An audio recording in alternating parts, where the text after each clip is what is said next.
சோயமோட அம்மா கிட்டேயும் சோயம் கிட்டேயும் தனியாக டேபிள் உட்காந்து பேசுகிறான். அப்போ உங்கள் அப்பா கண்டிப்பாக இந்த கேஸை ரொம்ப தீவிரமாக எடுத்துப்பார், உங்களுக்கு காசும் கிடைக்காது, நீ ஒரு நல்ல பியானிஸ்ட் ஆக முடியாதுன்னு சொல்கிறான். அது கேட்டவன சோயனு கோவத்தில் பக்கத்தில் இருக்க நீடில் எடுத்து எனக்கு ஒன்றும் அப்படி ஒரு பியானிஸ்டாக ஆக இஷ்டம் இல்லை அப்படின்னு அவள் கையை குத்த போகிறா. நேரம் கரெக்டாக ஹோங்ஜோ இது எல்லாத்தையும் கவனிச்சுட்டு அவளோட கையை வச்சிடுறா. ஆனால் சோயம் குத்துனது ஹோங்ஜோட கையில் குத்திடுது, ஒரே ரத்தம் ஆயிடுது. இந்த கனவு தான் ஊட்டக்குக்கு வந்திருக்கும். கனவை பற்றி அவனோட ஃப்ரெண்டு கிட்ட அவன் சொல்கிறான். அவனோட ஃப்ரெண்டு யார்டா அந்த பொண்ணுன்னு கிண்டல் பண்ணுறான். அதுக்கு ஊட்டக்கு என்னோட கனவுல வரது ஒரு பொண்ணே கிடையாது, ஒரு பையன்தான். இதில் என்ன எனக்கு இன்னும் பயமாக இருக்குன்னா என் கனவுல வரத்தில் உண்மையாலுமே நடந்துருமோன்னு தான். எனக்கு என்ன பண்ணுறதுனே புரியலன்னு சொல்கிறான். அவன் ஃப்ரெண்டாலாம் ஒன்றும் கவலைப்படாத, வா எங்கன்னா ஹோட்டலில் போய் சாப்பிடலாமா அப்படின்னு கேட்குறான். அதுக்கு வீட்டுக்கு இல்லை எனக்கு வேற ஒருத்தம் கூட பிளான் இருக்குது அப்படின்னு சொல்லிட்டு அதுக்கப்புறமா தான் வந்து அவன் ஜெயிச்சானை மீட் பண்ணியிருப்பான். அதே மாதிரி யூபீமும் வரான். சோயினும் அவங்க அம்மாவும் தனியாக உட்காந்து பேசுகிறாங்க. இப்போ யூபீம் சோயினோட அம்மா கிட்ட கவலைப்படாதீங்க, நீங்கள் 2 பேரும் இங்கே இருக்க விஷயத்த உங்கள் ஹஸ்பண்ட் கிட்ட நான் சொல்ல மாட்டேன். இப்போ கூட நான் வந்தது அவருக்காக கிடையாது, உங்களோட நல்லதுக்காக தான். நீங்கள் மட்டும் இப்போ இந்த கேஸ் எடுத்து நடத்துனீங்கன்னா உங்கள் ஹஸ்பண்ட் கிட்ட இருந்து உங்களுக்கு ஒரு காசு கூட வராது. உங்களுக்கு காசே கிடைக்கலன்னா உங்கள் பொண்ணு சோயினை எப்படி நீங்கள் ஃபாரின்க்குலாம் அனுப்புவீங்க? அதுவும் அவள் இவ்வளோ ஒரு டேலண்டடான சைல்டு, அவளோட டேலண்ட்டே வீணாக போயிடும் அப்படின்னு சொல்கிறான். கேட்டோடனே சோயினோட அம்மா கொஞ்சம் பதறாங்க. அப்போ கரெக்டாக ஹோங்ஜோட அம்மா வந்துட்டு இங்கே பாரு, சும்மா நாய் மாதிரி குறைச்சிக்கிட்டே இருக்காத, அப்படி ஒன்றா அந்த ஆள்கிட்ட இருந்து இவங்களுக்கு காசு வரணும்லாம் அவசியம் கிடையாது. இந்த பார்க்கால தர முடியலன்னா இவங்க டைவர்ஸ்க்கு அப்ளை பண்ணுவாங்க, ஆட்டோமேட்டிக்காக ஆலிமோனிக்கு தர வேண்டியது இருக்கும், அந்த காசை வச்சு நாங்கள் சோயினை அனுப்பிச்சுப்போம், நீ எதுக்கு இவங்களை தேவையில்லாமல் பயமுறுத்துறேன்னு கத்துறாங்க. சோயினோட அம்மாவும் ஆமாம் நான் ஆல்ரெடி டைவர்ஸ் பேப்பர்லாம் ரெடி பண்ணிட்டேன், அதனால நீ ஒன்றும் என்னை பயமுறுத்த தேவையில்லைன்னு சொல்கிறாங்க. அதை கேட்டோன்னே யூபியுக்கு டென்ஷன் ஆயிடுது. அந்த டென்ஷனை கண்ட்ரோல் பண்ணிட்டு பார்க் ஜூன்மோ இது எல்லாத்தையும் யோசிச்சிருக்க மாட்டான்னு நினைக்கிறீங்களா நீங்கள்? நான் தான் உங்கள்கிட்ட சொல்கிறேன்ல, அவனோட சொத்து எல்லாத்தையுமே அவன் பினாமி பேரில் வச்சுருக்கான். இப்போ கெஞ்சி கேட்டாங்களும் அவன் எதுவும் தர மாதிரி இல்லை. அதே மாதிரி நீங்கள் டைவர்ஸ்ன்னு சொல்லிட்டு அப்ளை பண்ணி கோர்ட்டில் கேட்டாங்க கூட எனக்கு தெரிஞ்சு அவன் எல்லாத்தையுமே மறைச்சி வச்சுட்டான், அவங்களுக்கு ₹1 கூட தரமாட்டான். அது மட்டும் இல்லாமல் நீங்களே யோசிங்க, இந்த மாதிரி ஒரு கேஸ் நடக்குதுன்னா நியூஸ் பேப்பரில் எல்லாத்துலேயுமே பப்ளிஷ் பண்ணுவாங்க. உங்கள் பொண்ணு நாளைக்கு போய் ஒரு கன்சர்ட் பண்ணுறான்னா இவங்க அப்பா ஒரு ஜெயிலுக்கு போன ஆளுன்னு உங்கள் பொண்ணை பற்றியும் தப்பாக பேசுவாங்க. எதுக்கு இந்த தேவையில்லாத பிரச்சனைலாம்? தயவு செஞ்சு இந்த ஒரு விஷயத்தை விட்டுருங்க. இதோட இதை கேட்ட சோயினோட அம்மா அதான் நான் ஆல்ரெடி என்னோட ப்ராசிக்யூட்டர் கால் பண்ணி சொல்லிட்டேன்ல எந்த போலீஸ் கேஸுமே வேணான்ட்டு, அப்புறம் நான் என்ன பண்ண முடியும் இதுக்கு மேலே அப்படின்ட்டு கேட்குறா.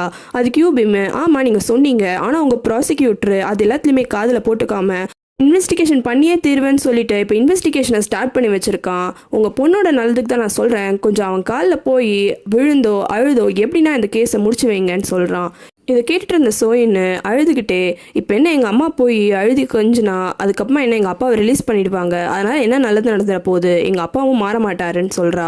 இதை கேட்ட யூபிம் அதெல்லாம் நீ ஒன்றும் கவலைப்படாத, உங்கள் அப்பா அவர் பண்ண தப்பை புரிஞ்சுக்கிட்டாரு பாரு, சாரின்னு லெட்டர்லாம் கூட எழுதி கொடுத்துருக்காருன்னு கையில் நீட்டுறான். ஆனால் அதுக்காக இல்லை எங்கள் அப்பா கிட்ட இருந்து எனக்கு எதுவுமே வேணாம், அவர் காசும் வேணாம், நான் ஒரு நல்ல பியானிஸ்டாகவும் ஆக எனக்கு இஷ்டம் இல்லைன்னு சொல்கிறா. ஆனால் சோயினோட அம்மா அதுக்கு இல்லை நான் நாளைக்கு கால் பண்ணி அந்த ப்ராசிக்யூட்டர்கிட்ட பேசுகிறேன், ஒரு காலில் விழுந்தோ இல்லை அழுதோ எப்படி நான் இன்வெஸ்டிகேஷனை ஸ்டார்ட் பண்ணாதீங்கன்னு நான் சொல்கிறேன் அப்படின்னு சொல்கிறா. சோயினும் அம்மா இல்லை வேணாம் அப்படின்னு சொல்லி பார்க்குறா. ஆனால் சோயினோட அம்மா இல்லை நீ ஒரு நல்ல பியானிஸ்ட் ஆகணும், அதுக்காக நான் என்ன வேணாலும் பண்ணுவேன் அப்படின்னு சொல்கிறாங்க. அதே மாதிரி சோயின் கோவப்பட்டு அந்த சாப்ஸ்டிக் எடுத்து அவள் கையில் குத்த போகிறா. கொஞ்சம் கவனிக்கிறா. ஊட்டக்கும் அதை தடுக்கலான்னு ஏந்துக்கிறான். ஆனால் கோபத்தில் ஜெயிச்சான்னு டேபிளில் தட்டிடுறான். உடனே எல்லாரும் ஒரு நிமிஷம் நின்றுடுறாங்க. ஊட்டக்க பார்த்து ஜெயிச்சானு நீ ஒன்றும் கவலைப்படாத, நானே போயிட்டு என்னன்னு பார்க்குறேன்னு ஏந்து வந்து பக்கத்தில் உட்காடுறான். பக்கத்தில் வந்து உட்காந்துட்டு சோயினோட அம்மா கிட்ட இங்கே பாருங்க, நான் இந்த கேஸ் அவங்க அடிச்சான்னு சொல்லிட்டு இன்வெஸ்டிகேட் பண்ண ஸ்டார்ட் பண்ணல, ஒரு ஃப்ராட் கேஸாக இருக்குமோன்னு தான் நான் ஸ்டார்ட் பண்ணியிருக்கேன். ஆனால் நீங்கள் வந்து என்கிட்ட கெஞ்சி அழுதாலும் கூட நான் இந்த கேஸை இன்வெஸ்டிகேட் பண்ணாமல் விட மாட்டேன். அதுக்கப்புறமா யூபிமை பார்த்து திரும்புறான். யூபிம் கையில் இருந்த அந்த பார்க் ஜூன்மோட லெட்டர்ஸ் எல்லாத்தையுமே எடுத்துட்டு நானும் பார்க் ஜூன்மோ எழுதின எல்லா சாரி லெட்டர்ஸையும் பார்த்துட்டேன், எல்லாம் ஒரே மாதிரி தான் இருக்கு, கிரியேட்டிவாக யோசிக்க தெரியலையா இல்லை ஒரே ஆளுங்க தான் அவருக்கு எழுதி தராங்களான்னு தெரியல, பாருங்க முதல் லைன் கூட அதே மாதிரி தான் இருக்கு, 4 மாசத்துக்கு முன்னாடி இதே லெட்டர்ல இதே தான் ஃபர்ஸ்ட் லைனும், அதை கூட மாத்தாம அதே மாதிரி லெட்டர் எழுதி கொடுத்துருக்காரு.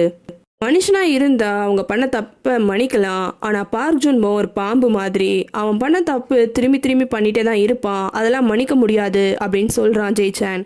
அது கேட்டோம்ல யூபிம்க்கு டென்ஷன் ஆயிடுது. இங்க பாரு, நான் உங்ககிட்ட பேச வரல, நான் அவங்க 2 பேருக்கும் அட்வைஸ் பண்ண தான் வந்தேன் அப்படின்னு சொல்றான்.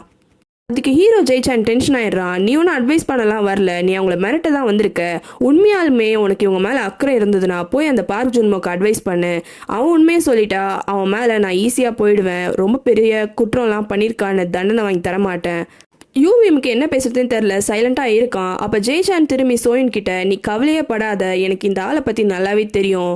அவனுக்கு இப்போ பயம் வந்துருச்சு. நம்ம லா படி போனோன்னா அவன் கண்டிப்பாக தோத்துருவான். தான் ஏதோ பெரிய லயன் மாதிரி வந்து உங்ககிட்ட கோவமாக கத்திட்டு இருக்கான். ஆனால் உண்மையிலேயே அவன் ஒரு பூனை. அதனால நீ கவலையே படாத, நம்ம சட்டப்படியே போவோம். உங்கள் அப்பாவுக்கும் தண்டனை நான் வாங்கி தரேன்னு சொல்கிறான். ஹீரோ இப்படி தைரியமாக பேசினதை இவ்வளோ நேரம் ஊட்டக்கு ஹீரோவோட தம்பின்னு எல்லாருமே ரொம்ப பூரிப்பாக பார்த்துட்டு இருக்காங்க. சோயினும் ஹீரோ சொன்னதை கேட்டுட்டு அவள் கையில் அந்த சாப்ஸ்டிக்கை கீழே வச்சிடறா. அப்போ ஜெய்சான் சோயினோட கையை பிடிச்சிட்டு, இங்கே பாரு நீ கவலைப்படாத, உன்னையும் உங்கள் அம்மாவையும் நான் கண்டிப்பாக ப்ரொடெக்ட் பண்ணுவேன் அப்படின்னு சொல்கிறான். சோயினும் அவள் அழுகையை நிறுத்திட்டு, ஆனால் நீ ரொம்ப குழந்த மாதிரி பண்ணுற, உனக்கு என்ன மனசில் குழந்தைன்னு நினைப்பா, சிங்கம் மாதிரி பூனை மாதிரிலாம் எனக்கு பண்ணி காமிக்கிற அப்படின்னு கேட்குறான். அது கேட்டோம்ல ஜெய்சானுக்கு கொஞ்சம் ஜர்க் ஆகிட்டான். சாரி, நான் அது சொல்ல வரல அப்படின்ட்டு சொல்கிறான். அதுக்கு சோயின், இல்லை எனக்கு புரியுது, நீ என்ன சொல்ல வந்தியோ அது நல்லாவே நான் புரிஞ்சுக்கிட்டேன். சுற்றி இருந்தவங்க எல்லாருமே ஹீரோ பேசுனதுனால ரொம்ப சந்தோஷப்படுறாங்க. எப்படின்னா இந்த கேஸ் நல்லபடியாக முடிஞ்சிரும்ன்ட்டு. ஊட்டக் மட்டும் அவன் கனவுல வந்ததை யோசிச்சு பார்க்குறான். அப்போ ஹீரோயினுக்கு கையில் குத்தி ஒரே ரத்தமாக போகும். அது எல்லாத்தையும் யோசிச்சு பார்த்த ஊட்டக்கு, நல்ல வேலை நான் ஒரு சின்ன விஷயத்தை தான் மாற்றினேன், அதனால இந்த வாட்டி எந்த தப்பும் நடக்காமல் நல்லபடியாக எல்லாமே முடிஞ்சிருச்சுன்னு யோசிக்கிறான். பாத்திரம் எல்லாத்தையுமே சோயின் பின்னாடி வந்து வாஷ் பண்ணிட்டு இருக்கா. அப்போ ஹீரோயின் அவள் பக்கத்தில் வந்துட்டு, இங்கே பாரு நீ ஒன்றும் வாஷ்லாம் பண்ண தேவையில்லை, நானே பண்ணிக்கிறேன், வாஷ் பண்ணுறேன்னு கையில் என்ன கிழிச்சுக்க போகிற, அப்புறமா உனக்கு வாசிக்கிறதுக்கு கஷ்டமாக இருக்க போகுதுன்னு சொல்கிறா. அதுக்கு சோயின், நானும் அதை தான் எதிர்பார்க்குறேன் அப்படின்ற மாதிரி சொல்ல வரா. அப்போ சோயினோட அம்மாவும் இவங்க பேசுகிறத தள்ளி நின்று ஒட்டு கேட்குறாங்க. ஹீரோயின், கொஞ்ச நேரத்துக்கு முன்னாடி உள்ள நீ சாப்ஸ்டிக்கை எடுத்து உன் கையை குத்த தானே போனேன் அப்படின்ட்டு கேட்குறா. அதுக்கு சோயின் ஆமாம் அப்படின்னு சொல்கிறா. இதை கேட்டோம்ல சோயினோட அம்மா ஷாக் ஆயிடுறாங்க. அதனால பியானோ வாசிக்காம இருக்க முடியும், ஆனா என்னோட அம்மா இல்லாம என்னால இருக்க முடியாது. ஹீரோயின் இப்படி சொன்னோன்னுமே சோயினோட அம்மாவும் அழுவ ஆரம்பிச்சிடறாங்க. ஹீரோயினுக்கு அது புரியுது. அப்புறமா ரெண்டு பேரும் சிரிச்சுக்கிட்டே அந்த வேலையை கண்டினியூ பண்றாங்க. ஊட்டக்கு அவன் ஃப்ரெண்டுக்கு கொஞ்சம் ஆர்டர்லாம் வாங்கிட்டு டெலிவரிக்கு எடுத்துகிட்டு கிளம்புறான். அப்போ ஜெய்சான் அங்கே வந்துட்டு, ஊட்டக்கு உண்மையை சொல்லு, நீ ஒன்றும் எதேச்சியாக ஒன்றும் என்னை ரோட்டில் பார்த்துட்டு இங்கே கூட்டிகிட்டு வரல, உனக்கு ஆல்ரெடி எல்லா விஷயம் தெரியும் தானே அப்படின்ட்டு கேட்குறான். அதுக்கு ஊட்டக்கு, நான் உனக்கு ட்ரீட் கொடுத்தேன்ல, நீ எனக்கு ட்ரீட் கொடு, நான் அப்போ பதில் சொல்கிறேன் அப்படின்ட்டு சொல்கிறான். மறக்காம ரெட் லோட்டஸ் தமிழ் சேனலுக்கு சப்ஸ்கிரைப் பண்ணுறங்க. உங்களுக்கு வேறு சீரீஸ் பார்க்கணுன்னா கமெண்ட்டில் சொல்லுங்கள்.